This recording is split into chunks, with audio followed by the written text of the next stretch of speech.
നമസ്കാരം, ഞാൻ നിങ്ങളുടെ സ്വന്തം VS മുരാരി തന്ത്രി. ഉത്തരായണകാലം വസന്തഋതു 1200 മീനമാസം 15-ാം തീയതിയോടുകൂടി താഴെ പറയുന്ന നക്ഷത്രക്കാർക്ക് വൻ മാറ്റങ്ങൾ ഉണ്ടാകാൻ പോകുന്നു.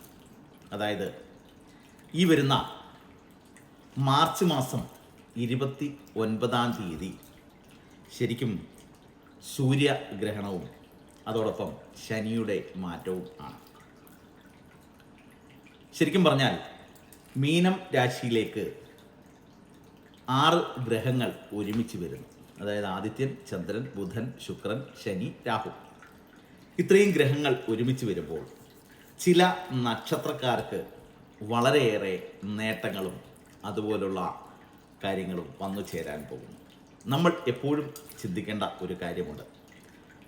നമ്മൾ ഈ ജാതകഫലം ഒക്കെ പറയുമ്പോൾ നിങ്ങളുടെ ജാതകം കൃത്യമായി ഒരു ജ്യോത്സ്യരെ കണ്ട് വിശകലനം ചെയ്ത് അതിന് വേണ്ടുന്ന പോരായ്മകൾ പരിഹരിച്ചെങ്കിൽ മാത്രമേ ഉത്തമ ഫലം ലഭിക്കുകയുള്ളൂ. അതായത് മരത്തിൻ്റെ മണ്ട ഉണങ്ങുന്നത് പോലെയാണ് ചില നക്ഷത്രക്കാർക്കുള്ള ഗുണഗണങ്ങൾ ഇല്ലാതെയാകുന്നത്. ഒരു മരത്തിന് കേടുബാധിക്കുമ്പോൾ ആ മരത്തെ നമ്മൾ എത്രത്തോളം സംരക്ഷിക്കുന്നുവോ, അതിനെ ഏതെല്ലാം തരത്തിൽ നമ്മൾ ഉയർത്തിക്കൊണ്ടുവരാൻ ശ്രമിക്കുന്നുവോ അതിന് അനുസൃതമായിട്ട് ആ മരത്തിന് മാറ്റങ്ങളുണ്ടാവും. അതുപോലെയാണ് നമ്മുടെ ജാതക ദോഷങ്ങൾ. ഓരോ പ്രാവശ്യവും നക്ഷത്രങ്ങൾക്ക് വരുന്ന ഫലങ്ങൾ നമ്മൾക്ക് എന്തുകൊണ്ട് സിദ്ധിക്കുന്നില്ല എന്ന് നമ്മൾ ഇടയ്ക്കെങ്കിലും ഒന്ന് ചിന്തിക്കേണ്ടത് നല്ലതാണ്. കാര്യം ശരിക്കും ശുഭങ്ങൾ ഏറെ വരേണ്ട സമയങ്ങളിൽ അശുഭങ്ങൾ സംഭവിച്ചാൽ ഗ്രഹനില കൃത്യമായി വിശകലനം ചെയ്ത് അതിൻ്റെ പോരായ്മകൾ പരിഹരിച്ച് വേണം നമ്മൾ മുമ്പോട്ട് പോകാൻ. നമ്മൾ ചിന്തിക്കേണ്ട ഒരു കാര്യം, ഓരോ ഗ്രഹങ്ങൾക്കും മാറ്റമുണ്ടാകുമ്പോൾ അതിന് അനുസൃതമായ ഫലങ്ങൾ നമ്മൾക്ക് പോസിറ്റീവായി തന്നെ ലഭിക്കണം. ഈ പ്രാവശ്യം വരുന്ന സൂര്യഗ്രഹണവും അതോടൊപ്പം ശനിയുടെ മാറ്റവും ഒരുമിച്ച് നടക്കുന്നത് കൊണ്ട് ശരിക്കും ചില നക്ഷത്രങ്ങൾക്ക് ഏറെ ഗുണവും ചില നക്ഷത്രക്കാർക്ക് വളരെ പരാജയവും ആയി മാറും. അപ്രകാരം വരുമ്പോഴാണ് ശരിക്കും നമ്മൾ ജാതകത്തെ വിശകലനം ചെയ്യുകയും ആ ജാതക ഫലത്തിനനുസൃതമായ ഗുണഗണങ്ങൾ നമ്മൾ അതായത് പറയുന്ന ചിരണ്ടിയെടുക്കാൻ ശ്രമിക്കുകയും ചെയ്യണം. ജാതകഫലം നമ്മൾക്ക് അനുകൂലമാകുമ്പോൾ ഫലങ്ങളൊക്കെയും നമ്മൾക്ക് വളരെ ഗുണദായകങ്ങളാകും. അപ്പം ആ നക്ഷത്രങ്ങൾ ഏതൊക്കെയാണ് എന്ന് നമ്മൾക്ക് ഒന്ന് ചിന്തിക്കാം. മകയിരം, തിരുവാതിര, പുണർദം, അവിട്ടം, ചതയം, പൂരിട്ടാതി, ഉത്രട്ടാതി, രേവതി എന്നീ നക്ഷത്രക്കാർക്കാണ് ഈ പ്രാവശ്യം വൻ മാറ്റങ്ങൾ സംഭവിക്കാൻ പോകുന്നത്. മുടങ്ങിക്കിടന്ന ഒട്ടുമിക്ക ബിസിനസ് സംരംഭങ്ങളും അതുപോലെ നമ്മളായി ചെയ്ത് പകുതിയാക്കി വെച്ച പല ന്യൂനതമായ സംരംഭങ്ങളൊക്കെയും നമ്മൾക്ക് വീണ്ടും പുനർക്രമീകരിക്കാനും അതിലൂടെ ഉയർച്ചകൾ ഉണ്ടാക്കാനും പറ്റുന്ന ഒരു നല്ല സമയമായി വന്നു ചേരുന്നു. ഓരോ നക്ഷത്രക്കാരും അവനവൻ്റെ പോസിറ്റീവുകൾ കൃത്യമായി എടുക്കാൻ ശ്രമിക്കുക. എങ്കിൽ മാത്രമേ ഇതിനൊക്കെയും ഫലമുണ്ടാകൂ. നമ്മൾ ശരിക്കും പലരും പറയാറുണ്ട്, എൻ്റെ നാള് മകീരമാണ് അല്ലെങ്കിൽ തിരുവാതിരയാണ്, ഒരു മാറ്റവുമില്ല. എന്തുകൊണ്ട്? നമ്മൾ കൃത്യമായി ജാതകം വിശകലനം ചെയ്ത് എവിടെയാണോ ന്യൂനത സംഭവിച്ചിരിക്കുന്നത് വിശ്വാസപൂർവേണ അത് കണ്ടെത്തി നമ്മളുടെ വിധിപ്രകാരമുള്ള കർമ്മങ്ങൾ സ്വമേധയാ അനുഷ്ഠിക്കുമ്പോഴാണ് നമുക്ക് അതിൻ്റെ ഫലം തരുന്നത്. അല്ലാതെ നമ്മൾ 5 മണിക്ക് ഒരു കർമ്മം പറഞ്ഞാൽ 9 മണി വരെ കിടന്നുറങ്ങിയിട്ട് ആ കർമ്മം ചെയ്തിട്ട് യാതൊരു ഫലവുമില്ല.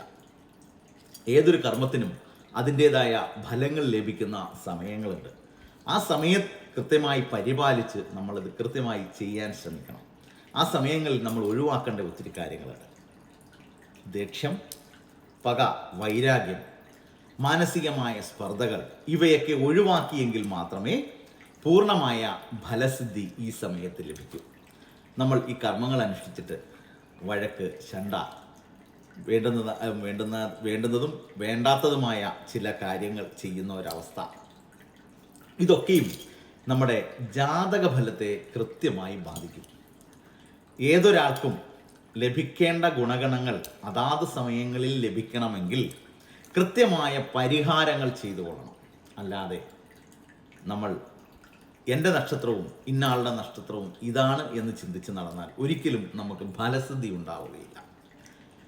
അതായത് ഒരു മരം വച്ചാൽ മാത്രം പോരാ, അത് സംരക്ഷിക്കുകയും അതിന് വളമിടുകയും വെള്ളം കൊടുക്കുകയും ചെയ്യുന്നത് പോലെയാണ് നമ്മളുടെ ഓരോ വ്യക്തികളുടെയും ഗ്രഹനില. അതാത് സമയങ്ങളിൽ വരുന്ന കേടുപാടുകളൊക്കെ നികത്തി അതിന് വേണ്ടുന്ന പരിഹാരങ്ങളൊക്കെ ചെയ്ത് യന്ത്രങ്ങളായാലും രത്നങ്ങളായാലും പൂജാവിധികളായാലും ഒക്കെയും അതിന് കൃത്യമായി അനുസരിച്ച് ചെയ്ത് നിങ്ങൾ കൊണ്ടുപോയാൽ ഈ വരുന്ന ഫലം നിങ്ങൾക്ക് കൃത്യമായി അനുഭവയോഗത്തിൽ വരും. മീനമാസം 15-ാം തീയതി, അതായത് ഈ വരുന്ന ശനിയാഴ്ച കൃത്യമായി നിങ്ങളൊന്ന് ചിന്തിച്ചാൽ ശുഭഫലത്തിലേക്ക് നിങ്ങൾക്ക് നിങ്ങളുടെ ജാതകത്തെ കൊണ്ടെത്തിക്കാൻ പറ്റും. നമ്മൾ ഓരോ വ്യക്തികളും ചിന്തിക്കുക, ജാതകഫലം നമുക്ക് ലഭിക്കേണ്ടതാണ് നമ്മളുടെ ഓരോ വ്യക്തികളുടെയും ആവശ്യം. ലഗ്നത്തിൻ്റെ ഇത്രാം ഭാവത്തിൽ ഇന്ന ഗ്രഹം നിൽക്കുന്നത് കൊണ്ട് ഇന്ന പരിഹാരം തന്നെ ആ വ്യക്തി ചെയ്യണം എന്ന് കൃത്യമായി ആചാര്യന്മാർ പറഞ്ഞിട്ടുണ്ട്. അക്ഷണം വന്നു ചേർന്നിടും ദുരിതങ്ങളൊക്കെയും തൽക്ഷണം അങ്ങൊഴിച്ചിടണം. പിന്നെന്നാകിലോ പുഷ്ടിയും ശുഭവും ധനവും ധാന്യവും രത്നവും സ്വർണവും ഒക്കെയും വന്നു ചേർന്നിടും.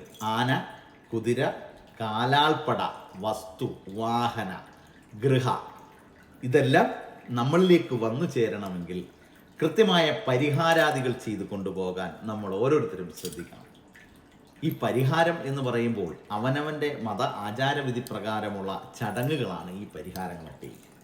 കൃത്യമായി ആചരിക്കുന്നവന്, കൃത്യമായി ചെയ്യുന്നവന് അതിൻ്റെ ഫലം ലഭിക്കും. ഇല്ലാത്ത ഒരാൾ വെറുതെ പഴി പറഞ്ഞിട്ട് കാര്യമില്ല.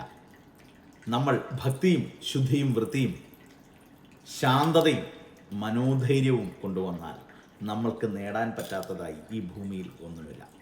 അവിടെയാണ് ഭക്തിക്ക് പ്രാധാന്യം. ചിന്തിക്കുക. നന്ദി, നമസ്കാരം.